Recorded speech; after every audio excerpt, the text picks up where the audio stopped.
Ceci est un livre audio autogénéré par Google. Préface.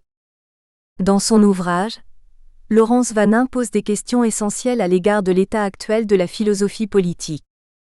Effectivement, il est devenu actuellement commun d'aborder la question du politique soit à partir d'une conception ontologique du politique orientée vers le décisionnisme ou les courants qui tendent à lutter contre celui-ci, soit à partir d'une phénoménologie du politique qui concerne ses modalités d'apparition et qui, comme le constate l'auteur, semble manquer d'être.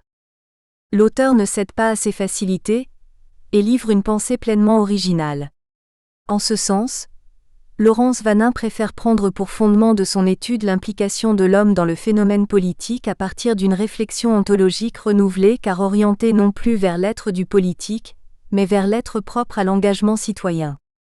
Il s'agit de découvrir pour l'homme une manière singulière d'habiter l'espace du politique, afin de lui rendre toute sa dignité. Sa philosophie, imprégnée de la pensée leibnizienne, préconise un dynamisme sans cesse renouvelé à partir de l'homme, mais également à reconsidérer en fonction de l'époque et du lieu à partir duquel celui-ci produit ses actes. C'est pourquoi Laurence Vanin évoque les concepts de topologos et de tempus logo, à envisager dans le long sillage d'une filiation, mais aussi à partir d'une localisation singulière et individuelle. Cela signifie que l'individu pense à partir d'un temps donné. Celui de la contemporanéité de son existence avec le moment, c'est-à-dire la période à partir de laquelle il raisonne ou se réfléchit. L'être subit donc l'influence du lieu et du milieu à partir desquels il pense, relativement à sa localisation dans l'univers, un espace-temps, soit du fait de sa situation géographique à partir de laquelle Paris, Athènes, Palerme, etc., il réfléchit puis agit, ou encore selon une époque dans laquelle il a surgi, Antiquité, Moyen-Âge, XXIe siècle, et qui contribue à déterminer sa modalité d'être. Toutefois, même s'il se déplace, ce lieu originel et situationnel conserve sur lui une incidence, il constitue le point d'enracinement de sa culture et contribue à structurer son identité. Les circonstances vont ensuite déterminer le décor sur le fond duquel l'homme va devoir se réaliser et s'affirmer par des agissements. Cette manifestation consiste, selon Laurence Vanin, en une phénoménologie, mais comme cette dernière tente à montrer l'intention de l'homme à l'œuvre dans l'histoire, elle le révèle aussi comme être initiateur de sa propre histoire, dans une ontologie. L'effort de réflexion de Laurence témoigne aussi de ses préoccupations face aux hommes qui parfois sont excessifs, asociaux, égoïstes, ce qui complique dangereusement les relations et compromet le vivre ensemble. L'auteur n'hésite pas à nous placer au cœur d'un monde, souvent désenchanté, dont l'épreuve conduit à la conscience malheureuse. L'homme va donc devoir s'exercer dans le monde politique, y produire des actes qui manifesteront ses choix et finalement diront l'essence de ce qu'il est. Ainsi le citoyen devient, sous la plume de notre auteur, l'événement du politique. Elle marque alors la distinction substantielle entre l'homme et le citoyen, mais affirme aussi par là même leur indifférenciation. Le pari est particulièrement ambitieux. Il passe par une déconstruction de l'aventure existentielle, qui engage l'individu à l'égard de l'État. Il passe également par la volonté de situer clairement cette aventure citoyenne dans un ici et un maintenant qui conditionne la construction de ce lien politique. Il s'agit par exemple d'imposer une véritable altrui, construction du lien politique qui intervient après une déconstruction, celle d'un ego excessif et peu soucieux du vivre ensemble. Nous avons été particulièrement intéressés par deux aspects de cet ouvrage. La capacité propre à l'auteur de redonner une certaine rationalité à l'État et de ce fait à l'institutionnalisation du politique, et d'autre part, à cette théorie de l'efflorescence citoyenne qui transforme le citoyen en ce qu'il ne devrait jamais cesser d'être, une promesse engendrée par le politique. Nous pouvons souligner l'originalité et la pertinence qui consiste à repenser l'État, en dépassant ou en rénovant les théories habituelles, comme celles qui concernent le contrat social. Un contrat, dont Laurence Vanin montre les limites et affirme l'utopie. Ainsi l'État se doit d'exercer sa puissance décisionnaire afin de mobiliser les citoyens autour du vaste projet de la République, de l'intérêt public. Mais l'auteur insiste sur sa détermination à distinguer les multiples rapports du gouvernant au gouverné. D'autant que pour recentrer un citoyen engagé, elle le place non seulement au centre de la vie collective mais dans une histoire. Elle élargit ainsi son champ d'investigation. Le citoyen n'est donc pas une entité abstraite. Au contraire, il constitue une identité participative, un membre réalisateur de la citoyenneté dont la finalité des agissements et l'expression de sa liberté doivent contribuer à l'harmonie sociale. L'auteur nous invite donc à méditer cette mise en œuvre de la citoyenneté par l'homme, cet être repensé et reconstruit. C'est pourquoi Laurence Vanin s'applique à questionner la citoyenneté. Ainsi elle oscille entre deux plans de la prise en compte des agissements des hommes dans la sphère individuelle de l'histoire personnelle, puis dans la vaste question de l'histoire collective, où là encore elle innove en situant cet être en devenir au carrefour des possibles face à son événement. Aussi le lecteur que nous sommes ne peut rester indifférent face à cette originalité conceptuelle qui consiste à nous placer devant un logo à l'œuvre dans l'histoire, et un citoyen qui est l'expression du jaillissement, de sa singularité rendue efficace par ses choix et ses agissements. Le citoyen et l'homme liés dans leur événement, au carrefour même des possibilités, dans leur aptitude motivée, tendent à la variabilité et à l'affirmation d'une singularité. Faire du citoyen l'avènement ou l'événement du politique cesse dans les travaux de l'auteur d'être seulement un programme idéal pour devenir pleinement un chantier. Ce n'est pas là le moindre des services que nous rend cette étude très prolifique et innovante. Jacques Bassot, professeur émérite de droit public et sciences politiques, faculté de lettres et faculté de droit, Nice Sciences Po, Paris. Introduction. Dans l'histoire universelle, on trouve la même connexion. Il résulte des actions des hommes autre chose que ce qu'ils projettent et accomplissent, autre chose que ce qu'ils savent et veulent immédiatement. Ils réalisent leurs intérêts, mais il se produit avec cela quelque autre chose qui y est cachée à l'intérieur, dont leur conscience ne se rendait pas compte et qui n'entrait pas dans leur vue. Hegel, La raison dans l'histoire, Paris, ed. UGE, Col. 18e, 1965, page 107. Toute tentative d'explication de l'histoire nécessite de réfléchir à la place de l'homme dans cette mouvance générale qui semble complètement l'absorber. Il s'agit de concevoir, au carrefour de l'engagement individuel et de la destinée collective, un champ de possibilités qui s'ouvre à lui et aspecte d'un nouvel horizon de sens. Nous chercherons dans cette introduction à dégager le parcours d'une pleine ontologie de la citoyenneté. En ce sens, nous serons conduits à développer cette analyse à partir de l'expérience existentielle de l'individu, traditionnellement liée à une appartenance étatique, 1, puis à appréhender convenablement la construction de l'être communautaire telle qu'elle est assurée par la narration historique, 2. Pour autant, notre enquête liminaire ne se bornera pas à l'influence de la temporalité sur le lien politique. Nous envisagerons également la dimension de la localité et du séjour concret de l'individu au sein du politique et d'une histoire. 3. Il s'agira en fait de redonner à cette ontologie politique une rationalité globale permettant ainsi de questionner l'homme et le citoyen comme devenir. 4. De passer en quelque sorte d'une phénoménologie politique, certes structurante mais qui nous apparaît manquer d'être, à une pleine ontologie de la citoyenneté construite sur l'engagement individuel. 5. 1. En ce sens, le citoyen est à repenser dans le sillage particulier de cette appartenance étatique et de ce nouveau statut qui lui confère des droits et des devoirs, un statut à partir duquel il va se déterminer et laisser son empreinte. Ni tout à fait lui-même, ni encore complètement autre, en tant qu'être localisé, il se manifeste, existe, se réalise. La dynamique de ce statut implique de s'interroger sur ce citoyen en devenir, et sur son rôle. Un rôle à reconsidérer, semble-t-il, non seulement dans une perspective politique mais aussi sur le plan de l'historicité et sur le mode de son vécu, en tant qu'expérience subjective et existentielle durant laquelle il se choisit pour partie, et se démarque du décor que constitue la grande scène du monde. Observateur de l'homme et du politique, certains philosophes s'accordent à penser que l'homme est par nature ou biologiquement un animal politique prompt à vivre en groupe, dans un clan, un village ou une cité. Ce constat attesterait du fait qu'il se révèle naturellement et quasi spontanément social et tend également à prouver qu'un individu, hors de la communauté, demeure un être asocial, un humain contre nature car marginalisé.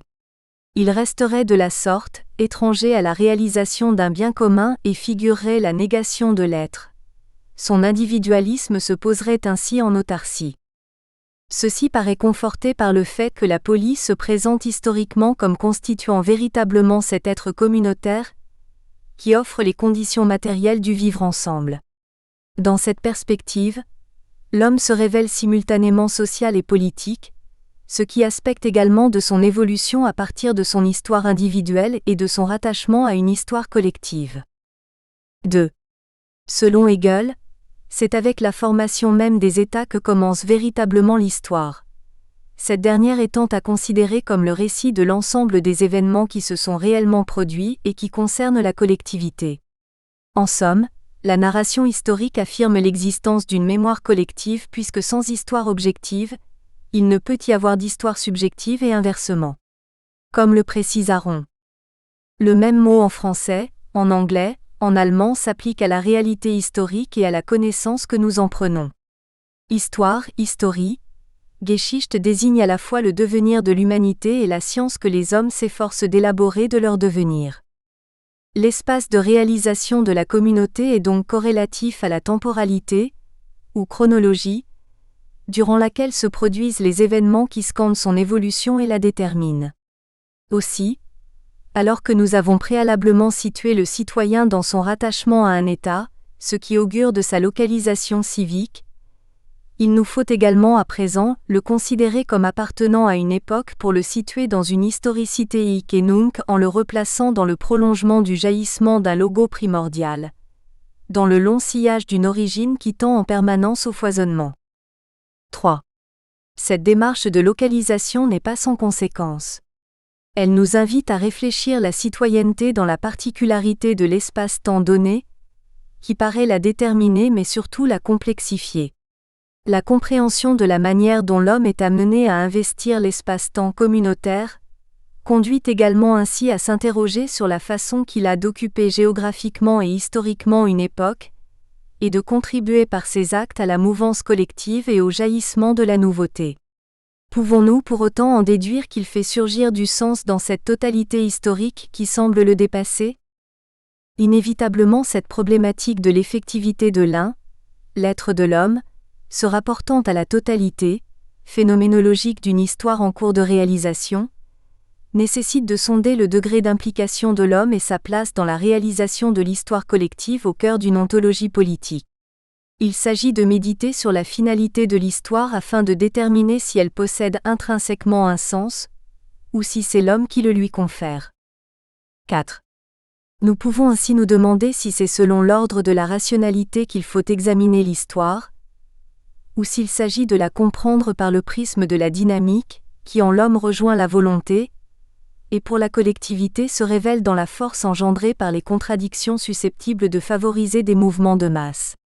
Ceci occasionne une succession de questionnements sur cette éventuelle production de sens, afin de savoir si nous pouvons conclure à une orientation historique globale, voire préétablie, qui porterait en elle non seulement sa justification mais aussi sa cohérence, ou au contraire envisager une totalité absurde, contingente. En ce cas, la signification relèverait de l'accident des apostrophes. Une simple coïncidence qui parfois placerait la raison en présence de signaux de rationalité, et face à des circonstances avec lesquelles elle se sentirait en conformité. L'impression de la cohérence, du sens qui s'ensuivrait ne désignerait alors qu'une utopie, qu'une illusion de la raison se refusant à la caducité de la totalité à laquelle elle serait confrontée. De brefs échantillons de sens lui suffiraient pour conclure, un peu hâtivement semble-t-il, à une rationalité globale. À moins qu'une alternative puisse être suggérée et pensée à partir d'un point d'ancrage contingent, auquel une systémique déployant sa propre rationalité ou finalité pourrait être rattachée. En outre, l'observation de la vie sociale ne semble pas conforter l'idée que le vivre en commun au sein d'une cité permette à l'homme de s'améliorer ou de se bonifier. Certes, elle augure de compromis, de contrats et de conventions sociales qui sont utiles à l'entente générale, néanmoins elle ne présage pas d'une harmonie totale ou paix universelle à laquelle les hommes aspirent. Dès lors, la cité devient dans son effectivité le lieu de l'expression d'une liberté négative dont les individus participent et pourtant se désespèrent, puisqu'ils prétendent à cet être pour la collectivité dont ils seraient chacun un membre actif, mais dont finalement ils se sentent si éloignés puisqu'ils se sont désinvestis. Comme le précise Antonio Negri, il faudrait donc Se réconcilier avec l'existant et jouir de ses bons côtés, en renonçant au négativisme et à l'utopie. L'intellectuel doit pousser jusqu'au bout le désenchantement du monde pour lui-même et ceux qui l'entourent, c'est-à-dire renoncer à l'idée de mission, d'engagement. 5. Il paraît cependant peu pertinent de se contenter de cette position purement spéculative. La philosophie politique, en tant que réflexion sur le politique, se confronte à la réalité et s'avère aussi être en quête de signification. Elle fait surtout figure de contrepoids et aspecte d'un champ de nouvelles opportunités et d'interprétation. Elle augure d'un sens qu'elle a des chances de conquérir dans une historicité à entrevoir dans son rattachement à la temporalité et à une totalité. Quand elle investit le réel, chaque progrès collectif apporte concrètement en être et quitte alors le strict domaine de la manifestation ou de la phénoménologie, pour intégrer le champ de l'avoir et désigner une ontologie.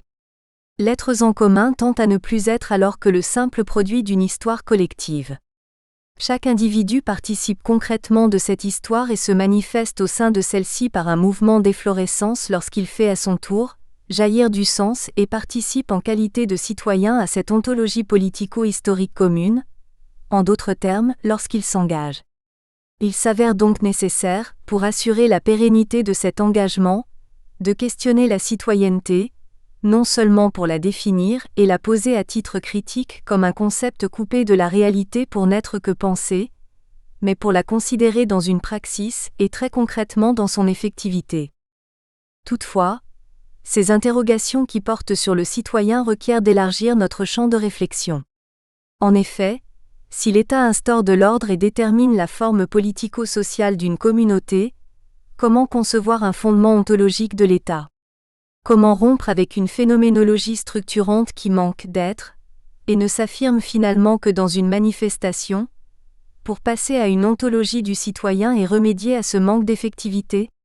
Comment le citoyen peut-il contribuer, à partir de sa propre histoire, à bâtir l'histoire collective pour en modifier le cours ? Nous supposerons que ce passage implique une déconstruction individuelle consécutive au sentiment d'une scission intime liée à la confrontation avec autrui. Une dissidence qui permet de rendre compte d'une révélation intuitive significative d'un manquement d'être, éprouvé par l'homme à l'occasion d'une impression d'inadéquation avec son milieu, lorsqu'il se sent en rupture avec ses contemporains et se trouve bouleversé par ses propres contradictions. Cette prise de conscience aura pour conséquence de susciter une mutation éthique favorable à l'émergence de nouvelles valeurs et d'une efficience citoyenne. L'homme pourra alors envisager de réinvestir son rôle de citoyen, comme champ de nouvelles possibilités et de changements comportementaux. Dès lors, cette efficacité pourra servir la réalité de l'être collectif, dont la productivité se verra accroître au cours de l'histoire et ceci à mesure que les volontés individuelles s'investiront dans leurs projets. C'est en qualité d'être manifesté, qui gagne en densité, que l'ontologie de l'avoir viendra renforcer et donner son effectivité à ce qui au préalable n'était que phénoménologie. Notre thèse réside en ce qu'une théorie du jaillissement viendra conforter cette nécessité d'une ontophénoménologie, dont chacun participe à partir de son événement propre, dans son être événement à l'œuvre dans l'histoire et dans sa propre histoire. En ce sens, investi de ses responsabilités, l'homme affirme l'efficacité d'une citoyenneté au sein d'une histoire collective, qui se veut au préalable de l'ordre d'une conquête individuelle. Au carrefour des possibles, à l'œuvre face aux circonstances, comment contribuer au surgissement de sens ? Comment penser l'automouvement de l'histoire et le rôle de l'homme dans cette totalité qui semble le dépasser ? C'est ce que nous nous proposons d'analyser. Tension et scission, déconstruction et transmutation. Il est vrai aussi que les morales les plus optimistes ont toutes commencé par souligner la part d'échec que comporte la condition d'homme. Sans échec, pas de morale. Pour un être qui serait d'emblée exacte coïncidence avec soi-même, parfaite plénitude, la notion de devoir-être n'aurait pas de sens. C'est dire qu'il ne saurait y avoir de devoir-être que pour un être qui, selon la définition existentialiste, se met en question dans son être. Un être qui est à distance de soi-même et qui a à être son être. S. de Beauvoir pour une morale de l'ambiguïté, Paris, ed. Gallimard, Col. Idée 1963, pp 13 à 15. Deux événements majeurs marquent intimement l'existence d'un homme en tant qu'être au monde, sa naissance et sa mort. Néanmoins, s'il bénéficie d'une temporalité correspondant à sa durée de vie, il se doit de conquérir son savoir, de construire sa personnalité et de réaliser sa sociabilité au sein de la cité à mesure qu'il élabore sa propre histoire. Le monde va constituer son espace de réalisation, et les faits singuliers qui le marqueront constitueront son vécu alors que sur un plan général ses actes rejoindront une histoire collective conjointement, et intimement rattachée à son devenir individuel. Dans l'espace-temps qui est le sien, l'homme demeure soumis aux conjonctures, à un ensemble d'événements dont le sens parfois lui échappe. Il en est d'autant plus déstabilisé qu'il entretient avec le monde un rapport spécifique puisqu'il l'investit par la raison afin de le comprendre, et tandis qu'il progresse en science, il pense que ce dernier possède sa propre cohérence. Toutefois, il prend conscience que la totalité de la combinatoire lui échappe. Comme le sens semble se dérober, il a donc l'impression d'être ballotté par les circonstances. Ce qui cause en lui un bouleversement. C'est à partir de ce sentiment d'échec qu'il va tenter de dépasser sa condition d'homme et envisager son devoir-être. En qualité d'être conscient et doué de raison, l'homme va appréhender sa rencontre avec le monde et autrui, et il va réfléchir à ce qu'il expérimente. S'il est disposé à vivre en collectivité, conformément à une sociabilité naturelle, s'il s'établit et s'éveille à l'amour dans le couple et en fondant une famille, sa réalité existentielle ne s'avère cependant pas toujours heureuse. Elle le place en effet face à la complexité, ce qui génère une tentative de compréhension du monde dans lequel il est amené à s'éprouver. La rencontre avec le monde ne lui suffit plus, il lui faut à présent conquérir du sens et établir des liens. Toutefois, bien vite, il prend conscience de tensions, de contradictions internes. Autant de conflits qui produisent en lui une scission consécutive à son malheur. Cette scission semble suffisamment perturbante pour engendrer une déstabilisation susceptible de situer et de fixer l'origine d'une évolution propice à l'établissement d'un nouvel homme. C'est sur le terreau de cette déstabilisation des constructions, et d'une image floue du monde et de son rapport à lui, que peut s'incarner un citoyen plus enclin à s'investir dans une cité et à participer à la vie collective, ceci dès lors qu'il aura pris conscience des enjeux de la portée de ses actes, de ses responsabilités et procéder à une transmutation. Scission et tension, le désenchantement du monde. Conscient de son ignorance primordiale et de sa volonté de quérir du sens, l'homme tente de comprendre le monde qui l'entoure et dans lequel il est amené à évoluer et à progresser dans la connaissance. Il réalise qu'il est susceptible de rencontrer l'autre, d'établir des relations au fondement même du politique. Cependant, son incapacité à être omniscient, ainsi que sa difficulté à vivre heureux en collectivité vont générer chez le citoyen des contradictions occasionnant un sentiment de division, suivi d'un profond désenchantement de un être au monde, la quête du sens. Être au monde, c'est être jeté dans un univers avec lequel il va falloir se familiariser et créer du lien, du sens. C'est pourquoi, généralement l'individu cherche à élaborer des réseaux de cohérence, à comprendre ce qui l'environne et à tisser des relations de sens entre des phénomènes distincts qu'il observe, découvre et qui parfois le déstabilisent. Il tente de conquérir une signification. À mesure qu'il expérimente, se spécialise et s'élève dans la connaissance, il conçoit avec rigueur des systèmes philosophiques ou scientifiques qui tentent de rendre compte d'un système du monde. Un système du monde où il aura à prendre place, à investir une citoyenneté et produire sa propre histoire. De fait, la connaissance, la croyance, les valeurs, à savoir la culture, influent sur les comportements sociaux et sous-tendent les relations entre les individus. Ainsi la conscience, qui est une modalité du savoir, favorise l'accès à la connaissance. Elle éclaire également la conscience relativement à la conviction morale qui relève de la certitude subjective morale, point essentiel sur lequel nous appuierons par la suite notre analyse. Elle révèle aussi cette possibilité qu'à l'esprit. Nous espérons que vous avez apprécié cet aperçu. Pour continuer à écouter ce livre audio sur Google Play Livres, utilisez le lien dans la description de la vidéo.